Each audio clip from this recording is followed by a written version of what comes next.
54th birthday or anniversary of the reunification of Yerushalayim Mir HaKodesh on Chav Ches Iyar. Not coincidental. Chav Ches, the letter. Auspicious day in the world calendar. Chav Ches, 28 Iyar, Koach, the strength of Iyar, the strength and the heart thump of the Jewish people, Eretz Yisrael, and in particular Yerushalayim, the indivisible capital of the Jewish people. I saw actually a very good friend of mine, one of my close friends. First of all, let me thank everybody who's here live. Thank everybody who's here via Zoom. And thank everybody who loves to learn Torah. I saw one of my very good friends is the son-in-law of Rabbi Mordechai Willig. So Rabbi Willig is actually in Israel. I only know that because I was dealing with a very urgent shaila yesterday in our community, and I was speaking to Rabbi Schechter and Rabbi Willig and Rabbi David Cohen. That's what I call all hands on deck. When all hands are on deck, by the way, you should know it's one of my favorite parts of my job, because like these types of urgencies, I once said to somebody, I said, I really appreciate, thank you so much for making like my Sunday like nuts. I get to speak to three wonderful, venerable sages, and I know because his phone is ringing, beeping like it's in Israel. So his son sent me a picture, his son-in-law sent me a picture. He was at the Kotel this morning, like now it's afternoon, but this morning down in Yom Yerushalayim, and he said that he was there the first time, the first Shavuos, and I was thinking of you. You probably were there together. Karen B'Yavna. Yeah. So he was saying about how it was and what the stories were and everything like that. I'll just tell you, just parenthetically, there was a number of, maybe a year or so ago, whatever it was, maybe a little more, there was a family that, there was a wedding that I was involved with. And one of the sides did not want to sign a prenuptial agreement. So I'm very, very supportive of families signing prenuptial agreements, not just because of my affiliation with the RCA, but just I've enough experience seeing people who, because they haven't, what kind of mess they put themselves in. So this family said they don't want to, but and they said their Rosh Hashiva told them not to. So who's your Rosh Hashiva? So they gave me the name of the Rosh Hashiva. I said, "Go, look, I'm going to call him." I called the Rosh Hashiva. I said, "Rosh Hashiva, I'm just your Talmud. I'm not calling to tell the Rosh Hashiva anything. I just want to learn from the Rosh Hashiva. Like, tell me what's wrong. Why not? Tell me maybe convince me otherwise."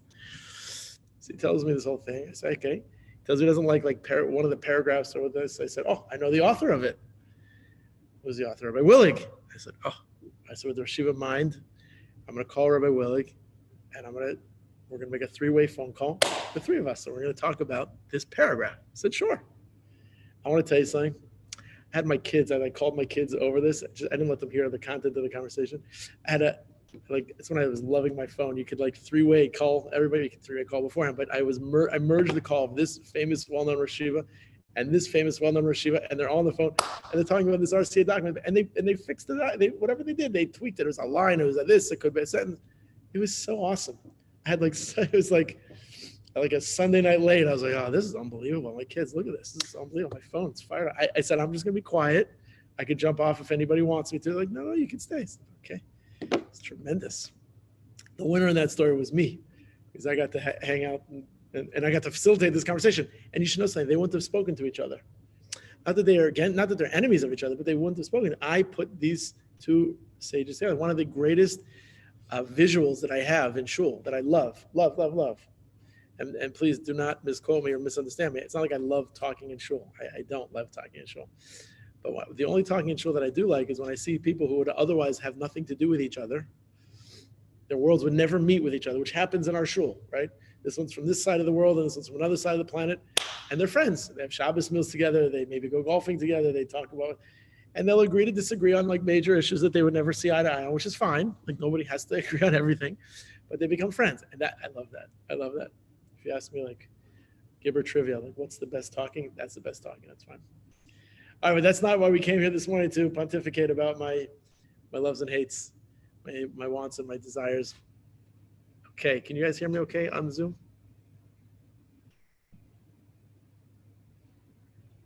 Thank you. Awesome. All right, so we have an interesting question today. Fascinating Shiloh. We'll go through most of it inside, but it's a really interesting circumstance. Understanding, when you remember somebody, It's not uncommon that somebody will, from either in the shul or even sometimes even outside of the shul, they notice that our shul, like other shuls, have a memorial board. And on that memorial board, you can have either a memorial board for those who perished, those who lost their lives, whether it's in the Holocaust or just family members who you want to remember, or you have a wall of celebration and you celebrate a simcha, bar mitzvah, tree of life, sometimes they call it. But we have a memorial board, and the memorial board that we have, like many shuls, have sections. One section is for the families to remember their loved ones, and the other is specifically for the Holocaust. And it's not uncommon that you have a board that can incorporate both. So someone says they want to remember someone that died in the Holocaust. So fine. So here's an interesting case. The case is as follows. If you look on the sheet in Simon Kuf Mem Beis, chapter 142, and the case is this. Ma'aseh Shahaya, there was once an incident where there's a fellow by the name of Ruvain. Ruvain tarim lebeis hakneses 1,000 shekel kedei shenitzchu es zichro shel ben dodo shenoso b'shoah. What he wanted to do was a fellow Ruvain, and he wanted in the shul, he donated 1,000 shekels to the shul, and the purpose was nitzchu is netzach, for eternity, to remember the eternal memory of his cousin who died in the Holocaust. Aluach shel beis hakneses shel mispal sham, on the memorial board that it was in the shul that he davens in. It was very important to him to do that. So now we're going to see that there's a lot of different layers here of when a person gives charity for a specific cause. You dedicate a class, or you want to do a luach, a memorial plaque, or you give a sefer Torah. So anytime charity is contingent on something, so then we have to understand if that contingency no longer exists, does the charity or does the compensation no longer remain in the party's hands for which it was initially given, in this case the shul, and therefore maybe the shul has an obligation to recompensate, to reevaluate whether or not that money is theirs. And that's why you have, for example, when a family gives this Sefer Torah, there's all types of stipulations of who the Sefer Torah belongs to. If the Sefer Torah belongs to the shul, so the guy, it's not uncommon. Family gives a Sefer Torah, and everyone's happy. There's lots of speeches, lots of sushi, lots of good feeling, dancing, celebration. And then, lo and behold, within the year, somebody forgot to give him a maftir on a special Shabbos to him. Maybe he didn't tell anybody, maybe the guy forgot. Guy says, I want the Sefer Torah out of the shul. I'm not keeping my Sefer Torah in a place I don't get a maftir. What are you kidding me? So if the Sefer Torah belongs to the fellow, obviously, technically, he could say that. If the Sefer Torah belongs to the shul, so he can't say that. So the question is, what's called a donation? What does a donation's contingencies mean? And when a person feels no longer connected to that, for example, synagogue or that school or that institution, or in perpetuity, let's just assume that was the money that were supposed to be given, but that's not necessarily how you feel anymore. So the guy puts a memorial plaque on the memorial board in the shul to remember his cousin. La'achar 50 shana, there are 50 years that pass. And this is a very important point because in civil law, statute of limitation, obviously, at some point, you can no longer call a trial, a foul in that case, because at the end of the day, there's certain. I think every state has different. Is it per state or is it an international statute? What? I would assume it's per state also. So statute of limitation means that there's a time where it expires. So here in this case, 50 years after this Ruvain put something up, so there's a fellow, he's Damin Shimon, there's a fellow by the name of Shimon who comes to that synagogue, and he's boinein lebeluach hazikaron. What happens? He's looking at the memorial board. It's not uncommon, by the way. I see people, in the back of the shul, Mincha Ma'ariv, or even on a Shabbos, they turn around and they're looking. There's east, and there's west. They're facing west, and they're looking at the memorial board. I don't know. Maybe they're looking. They know somebody. They remember somebody. I was mentioning a couple of days ago that when I was in New York a few weeks ago for the day celebrating my father's 70th birthday, so we did a very special thing. We took all the children, we rented a bus, and went to all the special places, landmarks of my father's childhood. One of the places we went was the shul of his youth, where he had his bar mitzvah. And one of the things that all my siblings and I were doing is we're all looking at the memorial plaques to see, where aunts, uncles, cousins, great aunts, uncles who were no longer living, how were they remembered, if they were remembered.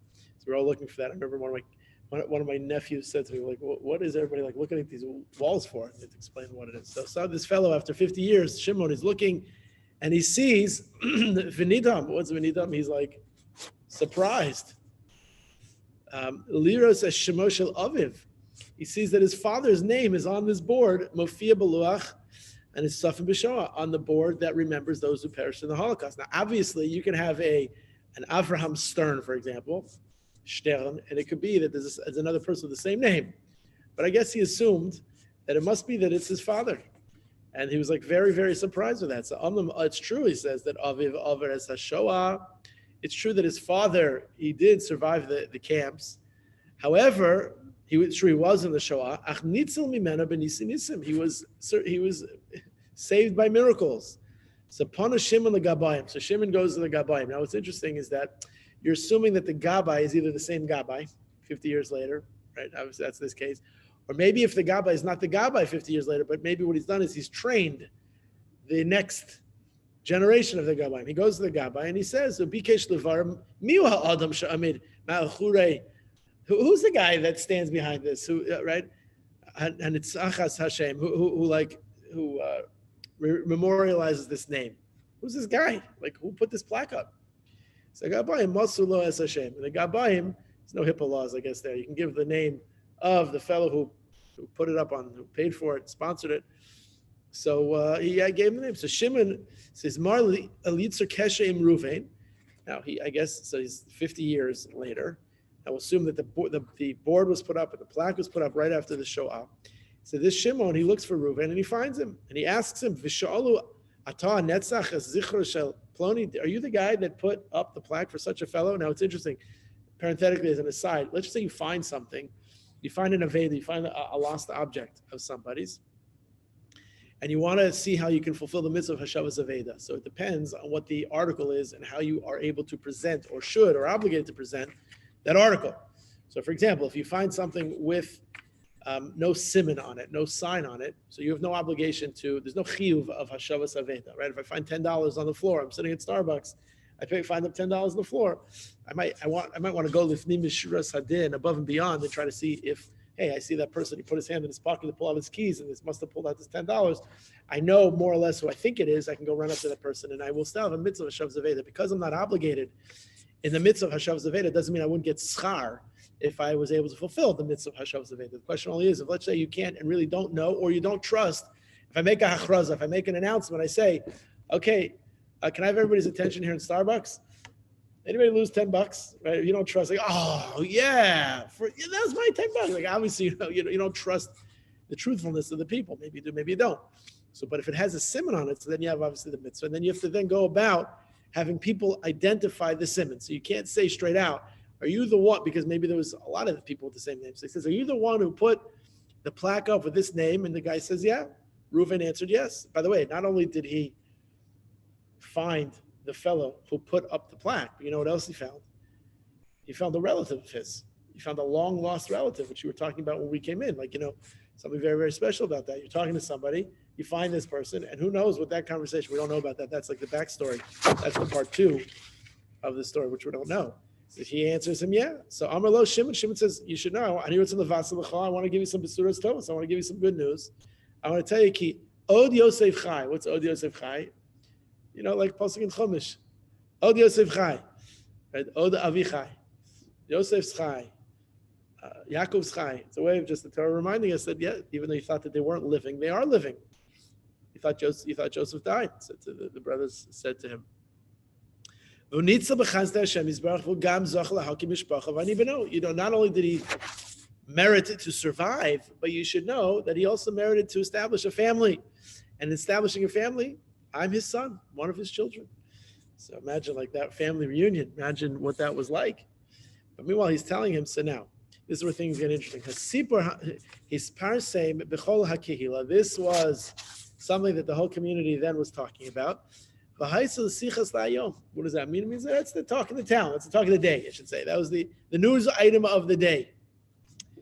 Yeah. Now, when the Teitzah, what came from this, Teitzah Mikach, his Oru HaGabayim, the Gabayim had a Hisaurus. What's Hisaurus mean? They had a thought. What? Revelation, premonition. They had some type of consideration. We say Hisaurus literally means an awakening, right? The Rambam used that word to describe in Hilchos Tshuva. A person hears the sound of the shofar in the month of Elul, you awaken to do tshuva, to repent. Hisaurus. The Bali Musa used that word to say that the chitzoni is that's a conversation in and of itself. We could debate this a long time. The Bali Musar, the Ramchal says that with regard to the big day Esav that were put on to Yaakov Avinu, there's a Dasa Kenemi Bali Tosik that has a whole long piece about this. Why was it necessary for Rivka to put the clothing on Yaakov Avinu? Like, why do you have to become dressed like Esav? Okay, so that's not time to discuss that in more detail. But the Bali Musa, the Ramchal says there's something in Jewish growth that's called the chitzonius is ma'ora the pnimius. What's chitzonius? Chitzonius is the external, the outside, the environment or the clothing, something that's material. That the chitzonius is his oirer, it awakens the pnimius. There's something about the internal, the inside, the neshama, the soul, the feeling, the emotion that gets aroused and awakened. It seems as if that Yaakov would not have been able to do what he needed to do if he didn't feel like Esav, I guess in some capacity. Not sure, that's not the time and place for that, but I guess in a very, secular example of that, I guess the best secular example of that is, first of all, on Purim, like, a kid feels like you put on a Malka, Queen Esther costume, you feel like the queen. Or if you ever see like you ever go to a sports event? You go to a sports event where, you go to a game and you got people that are dressed in uniform. You go to a football game, they're like wearing the Green Bay Packers shirt. There's actually, I don't know if you follow college basketball, not that you would have, but there's a college basketball team in North Carolina called the Duke Blue Devils. Heard of Duke? You heard of the university. Right, so Duke Blue Devils have this like storied coach and this storied basketball franchise. And they play in an arena called Cameron Indoor Arena. It means nothing to any of us, except they have what they call the Cameron Crazies. It's like famous. If you Google it, if you're like bored beyond bored, you want to read such an Irish guy. It's called the Cameron Crazies. These are students of the university. They go to the game. They don't just go to the game. They don't go to the game. They go like a bunch of nuts. They paint their bodies. They spray paint their heads. Because the crazies, then they get the crowd very into it. What's the reason why you wear a shirt? You wear a jersey. You're not expecting to be checked into the game. Answer is on some level you like get into the game more if you're like more of a fan. If I wear it student time, less of a fan. The answer is you're not less of a fan, but you're more of a fan as opposed to. So there's the chitzonius, it's ma'ora, the pnimius. So there's some awakening. So there's an awakening that happened. These Gabayim had some thought. Imagila ben Dod, if this Ruvain, if it now is deserved of him, Chazara Esa Elef Shekel, Shitaram Avar Hanitzcha Beluach. Does he deserve to get his money back? And it's true, and we'll see this next sentence might or might not be necessary to this whole question, which is Amnam Lamaisa who love Mivakesh Esam. Really, you should know he didn't ask for the money back. So it's on what we're talking about is the honesty and integrity. If let's just say you're in possession of something that belongs to somebody, with the midst of Hashav Zaveda, you have to give somebody something back that they themselves deserve that's theirs. They don't know that they've lost it. They don't know that it's yours. Maybe I have a fiduciary responsibility. I have an integrity that demands that even though you don't know or you're not thinking to ask, even before you ask, again, we know that the Rambam tells us that there's different levels of giving charity, giving tzedakah. The highest level of giving tzedakah, which we all know, is to give anonymously. That person doesn't know from where the charity came. But there's another level, a lower level, but nonetheless a high level, is where you give charity to somebody before they have to ask you for charity. You know that they have a hard time. You know that they're going through something difficult. So you don't have to wait for them to ask. Sometimes people, unfortunately, capital U, unfortunately, like when a pauper, a poor, a desperate person asks them, because then they feel they've bias over that person. They have a sense of control or dominance over that person. But you know what it is? When you're able to preempt somebody, their ask by giving them something that you know that they need, but they're just too embarrassed to ask for it. They don't see themselves needing or wanting to ask for it. They need it, but they don't know how to ask or they don't want to ever ask. So that's a separate level. So now you see that there's an integrity of the Gabayim. I know maybe, listen, there's a shayla. It's true he didn't ask for it. If he asks for it, okay, then it clearly seems if we got to deal with it. But what if he doesn't ask for it?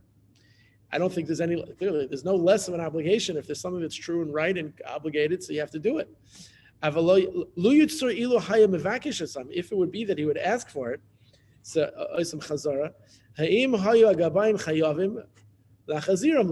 all, it's interesting that and this is true from the Gemara. The Gemara tells him that they're the Gabayim who would be in charge of the money. They'd be in charge of the tamchui. They'd be in charge of the obligations that were necessary to preserve and provide for the poor, for example. The Gabbaim handled the money. So the Gabbaim want to know, so should we give the money back to Ruvain?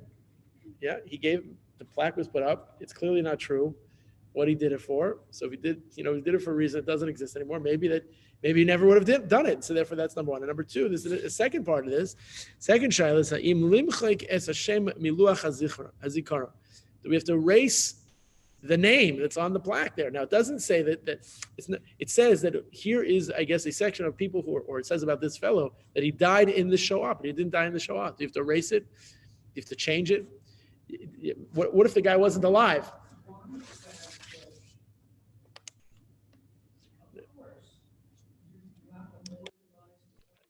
Excellent, because I would say that probably question 2 depends on the answer to question 1, which is if question 1 is, you know what, we don't have the funds, or some type of actions are necessary, that we know.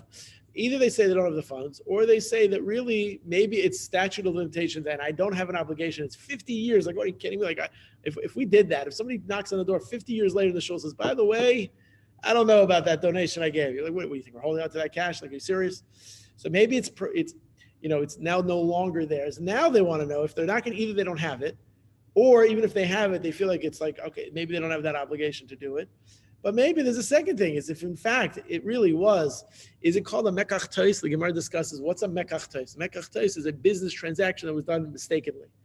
So is it called a mekach tois or not? So if it's a mekach tois, I have to do something about it. Either I have to recompensate the people that did something, or if it's a contract, the contract is null and void. Or an action item is, okay, so I'm not going to give them back their money, even though he's not asking for it, but even if he were to ask for it, but I'm going to do something with the little plaque. I'm going to make the plaque read something differently. I'm going to cover the plaque. I'm going to take the plaque down. I don't know.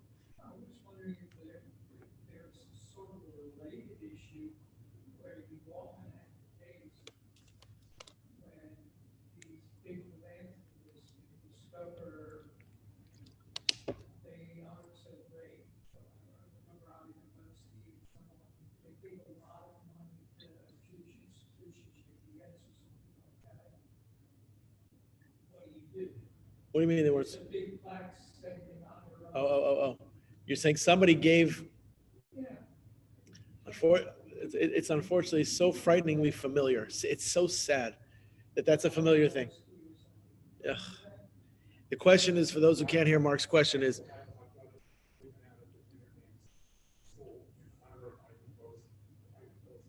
the question is, what happens if, like, there's whether it's a Haggadah or a plaque that honors the charitable ways and the righteous activity of such a person. Lo and behold, you find out that they're really not so righteous and they're not so charitable. Right. Listen. In a similar way, and obviously it's not the same, and we don't have to get into hot button topics. I certainly don't want to get into hot button topics, but we're talking among friends. Whether or not a statue that stands as symbol of something that's in the country that people want to take down because it's the symbolism of something that's anti anything that's just and ethical, right? Or whether it's blatant and obvious, if you have a remembering of, listen, it's not uncommon, when there was an infidelity of a famous golfer, for example, a number of years ago, Nike canceled their contract with him. And that was like a big to-do. Now, I don't know if he made more money or less money because of that, but Lamaisa, there's such an idea. If you have a shul that's donated, I mean, there have been many cases, unfortunately, in recent times. I mean, we're not going to start listing names, but we all know who we're talking about. It's terrifying. A big donor. Rabbi, Yes. if this man is still alive, his name doesn't belong on a memorial board. So it's like opening the newspaper and finding your name on the obituary list. I mean, I believe that it should be taken down. Whether money should be refunded or not is not the question. I think it just shouldn't be there. Right. Alive. Right. So we got a few questions here. The first is, if he's alive, then obviously we have to cover it up, take it down, right? For sure. Maybe, I remember Irving of blessed memory. So he bought plaques in advance. He wanted to be sure too, and he wasn't sure if anybody was going to buy plaques, and he bought plaques for his family members. Maybe they should just keep it, that at one point when he dies, that they should put a plaque up. But you're right. In the interim, of course, the plaque should come down. But let's just say he's not alive. We don't know if he's alive or not. If he's alive, the plaque comes down. But if he's not alive, so maybe do they just change the plaque or right? And do they have to give the money back? And even if it is that he is alive and they have to take a plaque down, so then maybe it's like obvious for sure. He has to take, is to take the plaque. They have to return the money. I don't know about returning the money. I think if he's still alive, then it's got to come down. If he's no longer alive, then the plaque has to be adjusted to when he died. Right. Okay, good. So the money you think is it because it'll be on the statute of limitation, or is it because it was related to something specific and it was given and that's it? There are people that just sometimes feel, not sometimes, they always feel like entitled, they feel associated with what they give. So if it's no longer that, so like, okay, I want to be out. I don't want that anymore. But the person who put that plaque up, his name's not up there. So I just think, I don't think the money has to be given. What would you answer that person Reuven comes and says, you know what? Okay, there was a mistake that was made. I thought he didn't survive, and he survived. There's almost like there's two conversations that the Gabbaim have to have with the family of the perceived deceased person. What you do with the plaque, and you change the plaque, that's one thing. Clearly, they're going to want the plaque to be changed if he's alive, and it says that he's not alive. And the second conversation, which is simultaneous, is with this Reuven, who's the cousin, who let's assume he said, I would like my money back. Okay, I gave it on condition, and so what would we answer? By the way, just as you said that, Linda, it reminded me, there's a very famous case of a story of a famous person who opened up the newspaper and saw his own obituary, changed his life. You know that story? You know what I'm talking about? No. Famous story of Alfred Nobel. Alfred, it's a famous story. You can Google it, it's an awesome story. Alfred Nobel was the purveyor of dynamite. That was his job. That's what he did. So, I mean, it's a known story, but basically, he opens up the newspaper and his brother died. And instead of saying that his brother died, it says that he died. And they did a whole bit on him, on his life. And he was, I don't know, it says something like the king of death or some type of description of the dynamite that okay. And he could not believe that he was going to be remembered in such a way. That was like, imagine you read your own obituary. There's like a number of books that have been written about that. You ever read the book Tuesdays with Maury?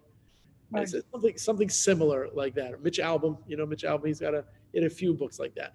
So Tuesdays with Maury, and this idea of you read your own obituary, it's like he read his own obituary. It's like from that minute, he said, I'm not going to be remembered for that. And he established what then became the Nobel Peace Prize.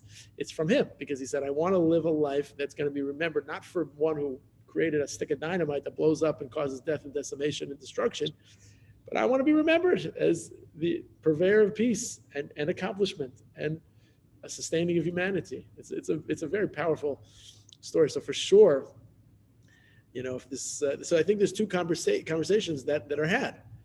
I think the first one about the plaque, I think if he's alive, that's, good, change it. If he's not alive, you still have to change it, because it's just incorrect. It's like if you read the plaque and, the person died in ER, but really it says they died in Nissan, they go to the shul, what's happened? I say, Rabbi, it's not when the relative dies. You have to change it. So if it says died in the Shoah, they didn't die in the Shoah, they died, of natural causes a couple of years later. So you have to change it. What would you answer, Linda, to this Reuven? If he says, I want my money back, he's not mad at anybody. He just, what he spent $1,000 shekels for, it wasn't necessary. He found out that he would never have done it. So he's like, okay.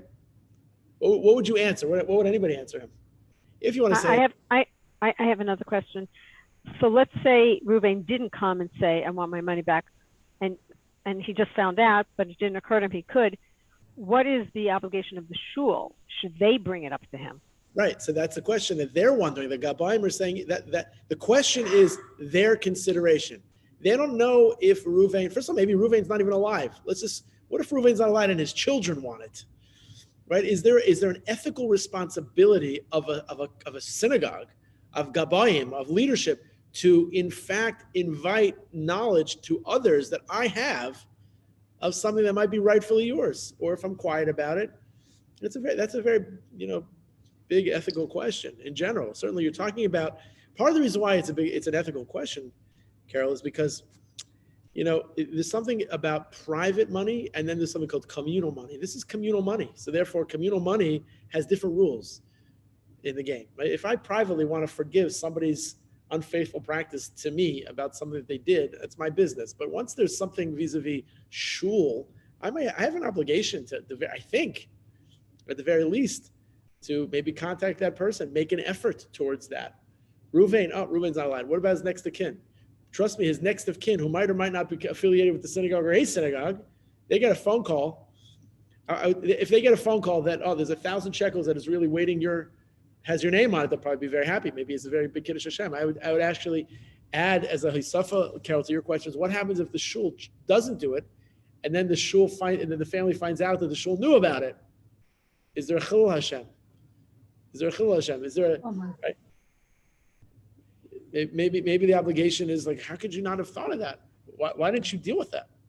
It's Pandora's box. I think once you make a donation, and I believe that it's no longer yours unless you make stipulations with that donation that I'm donating this to do such and such, but if there's a change, then I want my money back. It could be a disaster, Rabbi. You'd be giving money back every other week. Oh, for sure. And that's why it's true. Unfortunately, more of the people give charity today with stipulations versus people giving charity without stipulations, with the exception of it's stuck a box, and with the exception of present company here.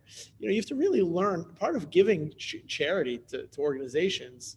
I can't even tell. I mean, there's so many stories, and we all know our own stories about people who gave and then they weren't happy with it, and they decided this and they decided that, or they needed a mafter, they needed a musaf, they should have done from the album, they should have gotten called. You can do all those things. And by the way, as organizations ourselves, in some way, shape, or form, are to blame. Why? Because we know. Listen, there's a shul.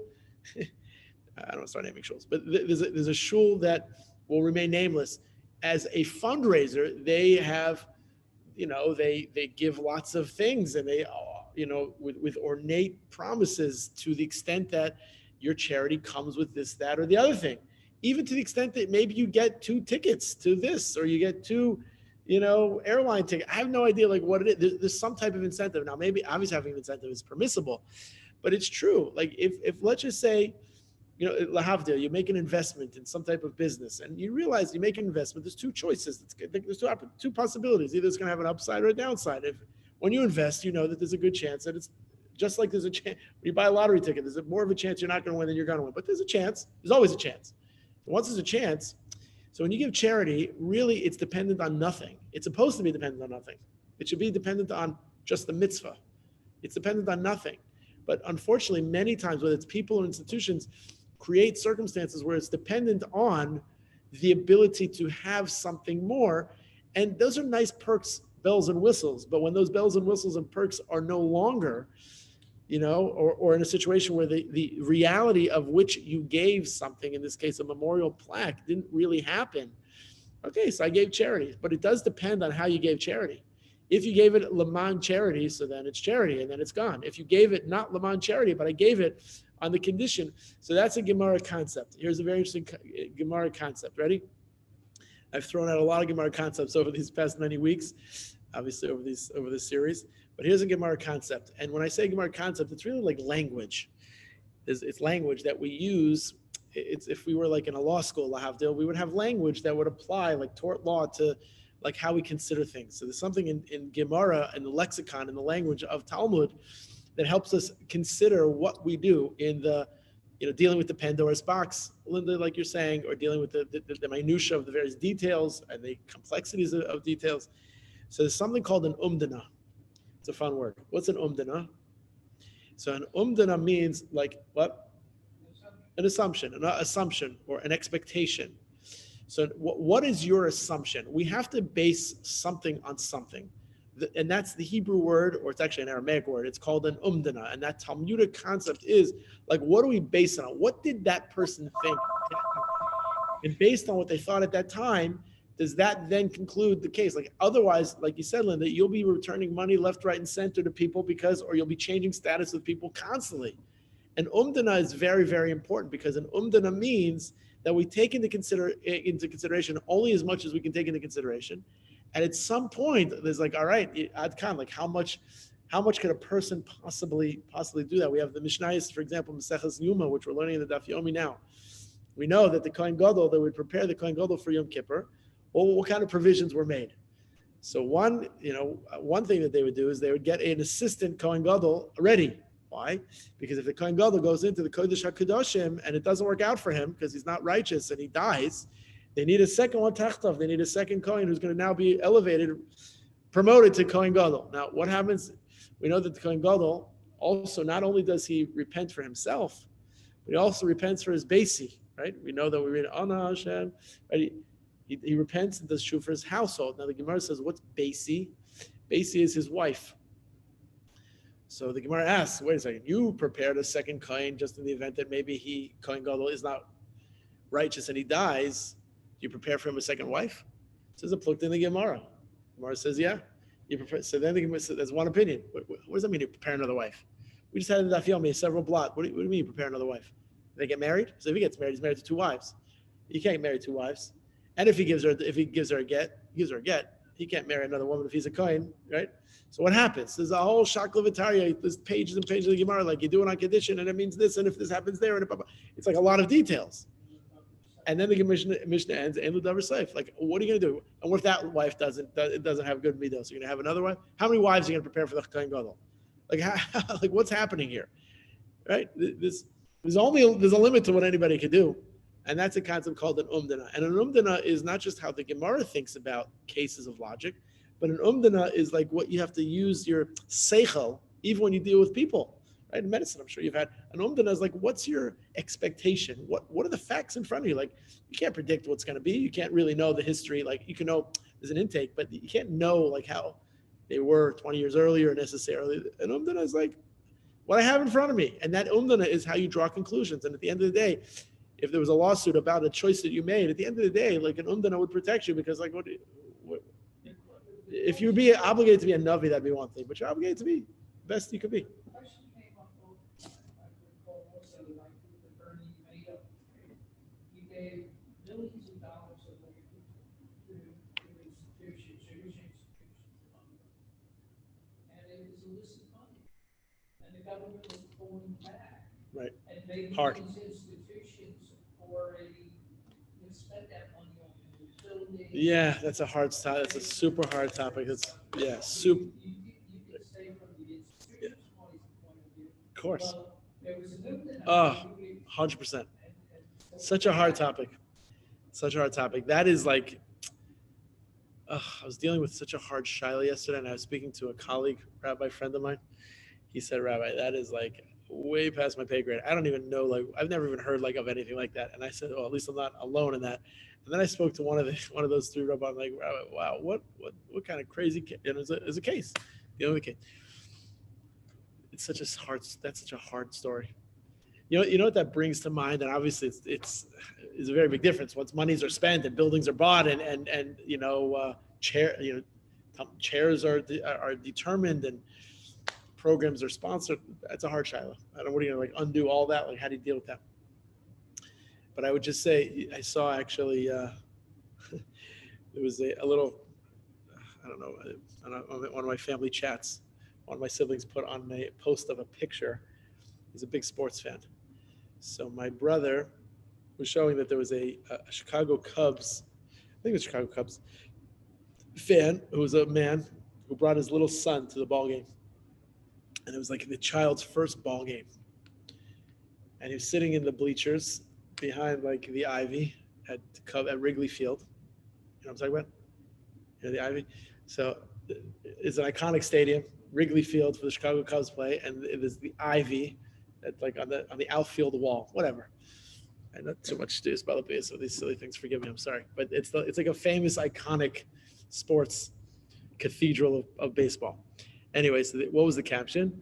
Father teaches his son well. The kid was in his father's arms. I think he was probably like 5 or 6 years old. He probably was old enough to walk, but he was holding his son, maybe less. And what's the story?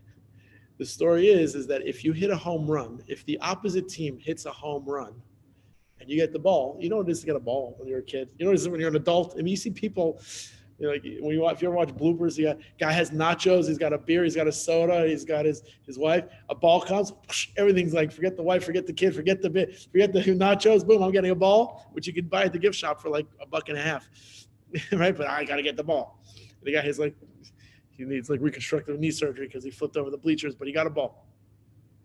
So there's an unspoken rule at Wrigley Field. I think now in a lot of stadiums, but certainly in Wrigley Field, is that if the opposing team hits a ball and you get it, and it's a home run, you got to throw it back out. You don't want it. You can't keep it. If it's the team that gets as Gavaldik, the opposing team, nope. So this little boy, he got the ball. They got the ball. And this little boy, he just wanted to keep a baseball. He's like all of 5 years old. I tell you, I don't know what I would have done. If I was in the outfield with my son, if my Yitzi got it, I would give him the ball and I would get out of there. I'd hightail it fast, probably. But that's not the minhag.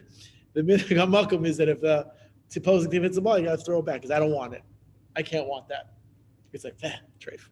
And they throw it out and everybody cheers and everyone goes crazy. And then big boy cries and goes for ice cream and everybody's happy. But what's the story? The nimshal is, right? You want it, but you don't want it because it's tainted. It's garnished. It's not good. Oh, that's a good example. What do you say? I think you want to share something? No? Okay, so that's the question that we have on the table here. And good, here we go. So Nira, I'll just go through some of this response a little bit more outside for time. So Nira she'af she'ikr mitarasa haisel. What's as we come to this answer here, what's the most important thing that this fellow wants to do? That Iker Hamatarasa Haisa, that his main goal, Lanciach as Zichar Shel Ben Dodi. What he wanted to do, Ben Dodi, he wanted to remember his cousin. But Ulam Gam, his Kavan Laseis Tzedakah L'Beis HaKnesses. What did he also want to do? He wanted to give charity to the shul. Like, where's he going to remember his cousin? He's going to remember his cousin by giving charity at the shuls. That means v'harei mitzvah tzedakah nishara, which means the mitzvah, even though that the whole thing was a mekach tos in the sense of a transaction of a mistake, because even though he didn't know it, as we're going to see, there's an umdana. The umdana means that the assumption, what he thought was that the cousin was no longer living, and if he knew that if he would have thought the cousin was alive, then of course he wouldn't have given the 1,000 shekel. But okay, there's two parts of things that are happening. Number one, you're trying to remember the relative, but number two is you're giving, charity. It's tzedakah. The fact that there was a mekach tos, that there was an, mistake in the transaction, so it's irrelevant because still there's the mitzvah of tzedakah. Even though it seems that there was a mistake, we understand that when it comes to vows and holy matters, so the Shach explains in his commentary in Shulchan Aruch, shesomchen ala umdana. Like we said, we rely on what's estimatable, what's understood at the time. And therefore, it seems that maybe in this case, since the umdana was that he would never have given money if he thought that the fellow was still alive, if his cousin was still alive, so we maybe have an obligation to give it back. Or we would say the umdana is that, okay, maybe at the end of the day, he thought that he wasn't alive, that's why he gave it, but he also gave, charity. So since he gave charity, it's stuck us to the fact that even though the umdana was that he gave it thinking that the relative was no longer living, but he still gave, he still gave charity, and that's what it was. There was no way that the memorial plaque was 1,000 shekels. Everybody knows that. How much does it cost to make a shekel? How much does it cost to make a bottle of water? A bottle of water was 50 cents. It cost you 5 cents to make it. Everybody knows 1,000 shekels to make a plaque right after the Shoah. It's a massive swath of money. It's a huge amount of money. So that was obviously charity. It was obviously tzedakah. So now, Hine. So it says, Achine nema b'Rosh Hashanah. So here he says, look, there's a Gemara in Maseches Rosh Hashanah on folio 4, Amud Aleph, page, first side of it. Ha'omer, let's just say, for example, somebody says, Ha'omer, the verse says that Sela Zulit Staka B'Shvil Sheyichyu B'ni. It's an unusual case. Let's say a person says, here's a Sela. Sela is the currency. And the fellow says, I'm going to give this currency to charity on condition that his son lives. So he has a son that's sick. Or he says, I'm going to give charity that I should merit to have the next world. Person gives charity that. So the Gemara says, here's what's interesting. Hare zeh tzadik gamor. He's a tzadik gamor. What does that mean? It's a tzadik gamor. What does that Gemara mean? You learn a piece of Gemara, we're like, what is happening? What do you mean, a tzadik gamor? There's a muna and there's a muna shalema. There's geula and there's geula shalema. There's refuah and there's refuah shalema. You're not just wishing somebody they should be well; they should be fully well. That person's a tzaddik. Okay, it's nice. He's a tzaddik gomer. What's a tzaddik gomer? They're really coming down good. They're really a tzaddik, a real, complete, total tzaddik. So the Gemara says, call such a person. If a guy gives charity with a sela, a coin, takes a nickel, a dime, he takes a quarter, and he says, I'm going to give this charity on condition that his son will live, or on condition he gets olam haba, tzaddik gomer. Anybody have a question on that Gemara? Isn't that also? It's The daughter, yeah. the laws of the daughter. It seems like what are we making? We're making plans with, like, we're making conditions with God. Like what really? You give. Look what the Gemara says. So the Gemara says Hiksha Tosos. Tosos asked the following question on that Gemara. Tosos says, one second. We know there's a Mishnah in Pirkei Avos in the first chapter in the third Mishnah. The Mishnah says very famously. I alluded to it in my sermon this past Shabbos. When you do something, you're not supposed to do something for the purpose of getting a reward. The fact that you'll get a reward, that's good. That's cherry on top. That's unexpected. That's nice. That's great. But the Mishnah tells the Pirkei Avos, you're supposed to mishamshin esarav shalom manas lekabel pras. Okay, I'll pick up the clothing off my floor. I'll clear the table, the dishes. What's my reward? Your reward? Your reward is you got to do it. That's the reward. Like, well, that's great. What's the dessert? The dessert is that you're having dinner. That's your dessert. You got to have a little soda. That's terrific. So how do you understand that? Tosos asked this question. Really?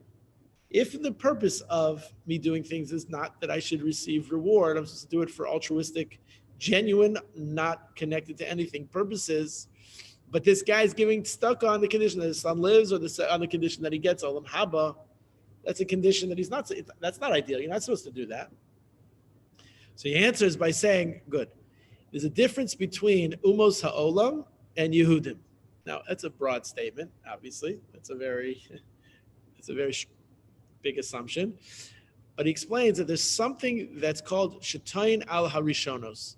What's shetoin al harishonos? Shetoin al harishonos means that you regret something that you did. If, let's say, you commit to doing something, you commit to giving charity, or you commit to doing anything, and the action that you do doesn't fortify the conclusion of which you had hoped for it to be, you say, I wish I didn't do that. I shouldn't have done that, right?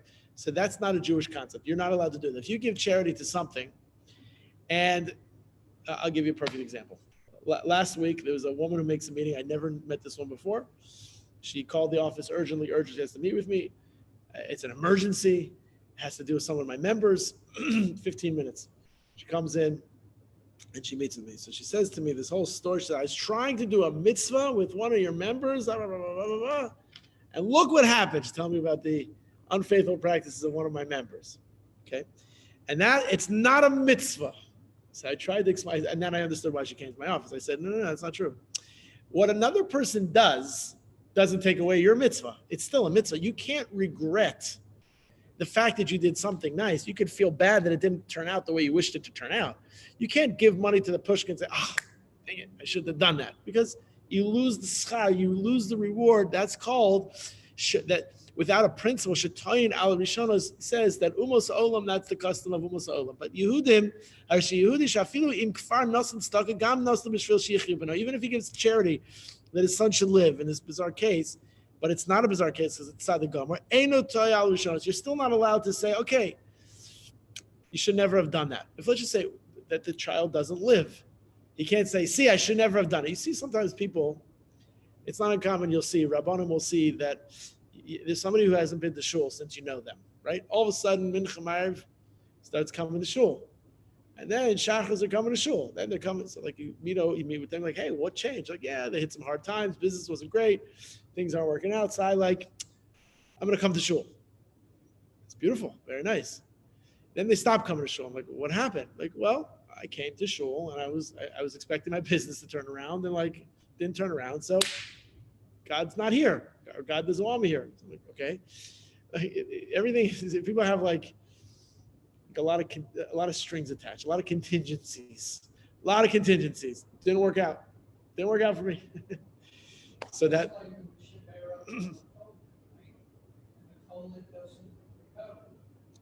Right, you say Tehillim on the. So that's actually the next paragraph, which he says, you know why? There's a big difference between somebody who does something with the knowledge that there's a possibility that there's an outcome that won't be what you want it to be. When you say, that's why the person's called a tzaddik gomer. When a person says, I'm going to give charity, that on condition that the child lives, or the condition they get olam haba, since a person knows that it's a suffix means it's a doubt. And the doubt means that there's a chance it'll happen and there's a chance that it's not going to happen. When you have a Tehillim rally, you're hoping that the Tehillim is going to prolong the person's life, or it's going to reverse the evil decree, and there's going to be a refuah shlema. But you also know that it could maybe not be what you wanted. It doesn't mean your Tehillim was in vain. It doesn't mean your charity was in vain. So when that person gave it with the knowledge, so even if that person goes back and says, oh, I shouldn't have done it, that's not called staka b'ta'us. That's not considered a mistake.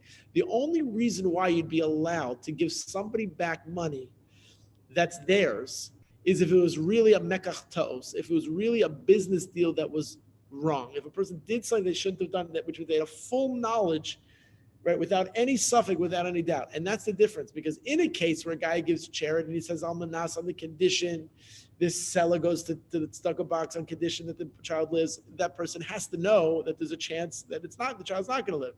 So that person then, if he says, I shouldn't have given it, that's his error. That's his own avera. That's on him. Whereas if a person, that's the umdana. The umdana is this guy, to him there was no suffix. Right? When he was putting on a plaque for his cousin that he thought perished in the Holocaust, he didn't, to him it was no doubt. Now, how he had no doubt, I don't know. But we can assume that's the umdana. The umdana, I guess there was no survivors from the town, or I guess maybe he heard from somebody that his cousin perished, or maybe the statistics of someone that didn't hear from a period of time that meant that they didn't survive. Even though we all know stories of people who reunited with each other years later. By the way, there are many stories of people who reunited with each other years later, and they thought they hadn't lived through the war. When they found each other, maybe there was a plaque that was put up. Maybe that's this case. And the answer is, the umdana is that it's not like he gave charity on condition, thinking that there's a possibility that person survived. He thought that there was no possibility that person survived. So that's an umdana, and that's a fair evaluation. It's more rare that somebody would survive that circumstance than it would be that they didn't survive than that they did survive the circumstance. So that's the umdana. So therefore, what the conclusion of this case is, assuming that he gave charity from his own money, right? It's his money. And so therefore, it wasn't that it was on condition with a suffix, with a doubt, with a possibility that there was a different outcome. So then there's a possibility that actually, what he has to do is to pay him back.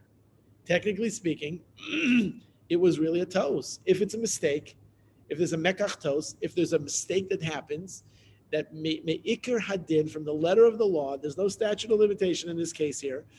Technically speaking, you would have to offer that person to recompensate that person, because there's a difference.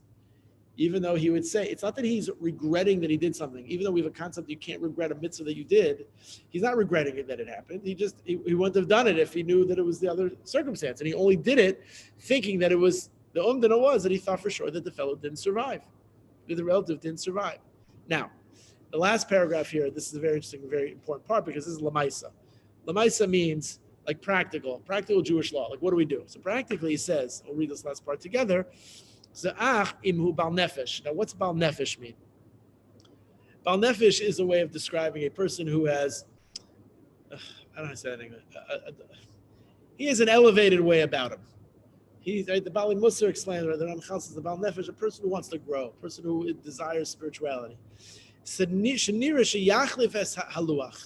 what you should do. You don't have to return the money. I mean, the guy shouldn't take the money back, because after all, like Lindsay said, like, okay, he gave it, that was it. The stipulation is we'll assume that he gave it for charity as well. But here's what you should do. You should change the the plaque. V'yosif, and you should write, B'chaste Hashem Yisbarach, thanks to God, with great appreciation to the Almighty, la'achar 50 shana, that after 50 years, it was made aware to the person who gave the money. Look, the fellow survived. He made it. And we know what we should write on the plaque. Hodu l'Hashem kitov ki li'olam chasto. Hodu l'Hashem kitov ki li'olam chasto. Now, that plaque could be changed irrespective of whether or not the fellow's alive. Certainly if he's alive, we could write on that plaque, look, Baruch Hashem, it was made known and he survived, b'chazdei Hashem, and this is his circumstance. Thank you, God. Hodu Hashem kitov ki li'olam chasto. And even if he perished, you could have a plaque that remembers him. It changes that he died at such and such a date. But there was also, you should know, he survived the war. I don't know, some type of indicator of that being Chazdei Hashem, and tell the story to everybody else. So you have an interesting distinction in the Gemara between that which is known, that which is not known, that which is a suffix, that which is not a suffix, that which is assumed, which is not assumed, and umdana, non-umdana. What are the stipulations in the caricature, the character traits of giving tzedakah, the stipulations and the assumptions that are associated with that? Is there such a concept of statute of limitation as is in civil American law, civil Western law versus Torah law?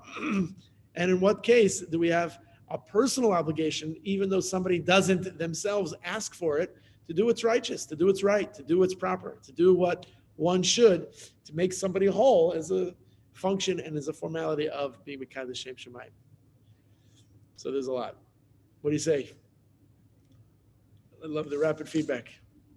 A lot still goes to what was the intent of the donor at the time that he made the donation. I mean, you open up the bulletin to the shul of the BJC Insider, and there's hundreds of different ways that you could make a donation to the shul and get tzedakah. So sometimes somebody says, okay, I want to get tzedakah, and you know what? This is not clearly, I'll memorialize my cousin who passed away in the Shoah.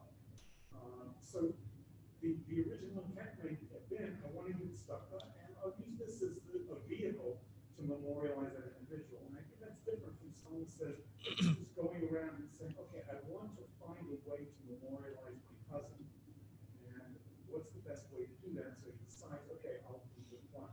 Right. So you may not be able to figure that out. Right. So that's the hard part. The hard part is that people are so fast moving, and that transaction is almost unaware of the need to discern what is in a person's mind. And I'll tell you, part of the reason why that's true is, you see, some part of how people give is not necessary, even though you would think, you and I would like to think, and I would venture to believe that, probably a good part of it is people want to give charity, they want to give tzedakah. But there's also part of it that includes a level and a layer of something that has nothing to do with the charity. It has to do with the person. It has to do with me. It has to do with my guilty conscience, or my conscience. It has to be a guilty conscience. If you ask somebody, for example, why they say Kaddish for a deceased family member. So I would say probably 7 out of 10 times you'll hear somebody say it's good for that person. It's something they're doing something for that person. That's what I hear. What are they doing for that person? They're elevating the soul. Like, why does somebody say Kaddish? What is it? What's it doing?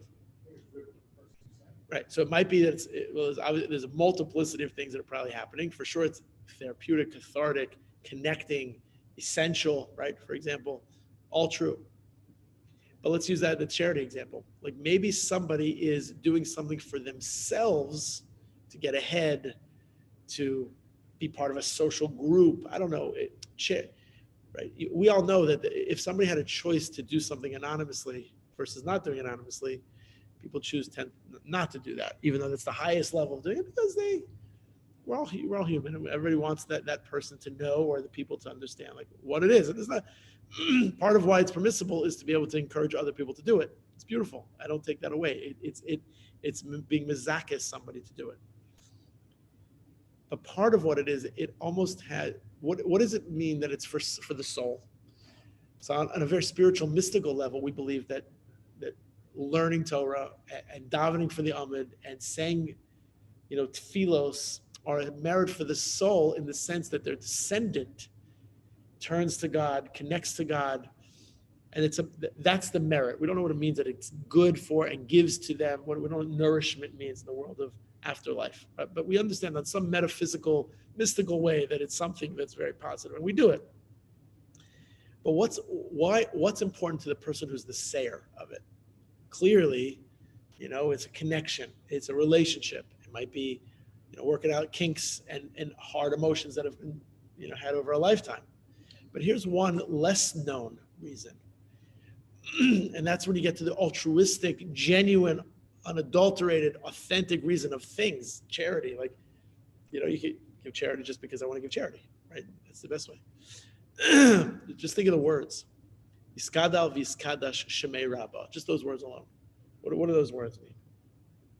What do those words mean? Praising God. Iskadal, iskadash, great, sanctified. Yeheshmei Rabba Hagadol V'Hanor. The Gemara Bracha says, the name of God is great. The name of God is exalted. The name of God is powerful. Right? Why does the mourner have to say that? Why that of all prayers? If you look at the mourner's Kaddish, for example, it says nothing about a mourner. It says nothing about death. It says nothing about loss of life. And part of the reason why we know that's true is because he say the same words for Kaddish D'Rabbanan. Skadav Iskadash Shmei Rabbah. Now, why there's different Kaddishim throughout that, that's for another time. Why does the mourner say Kaddish, especially if it has nothing to do with death?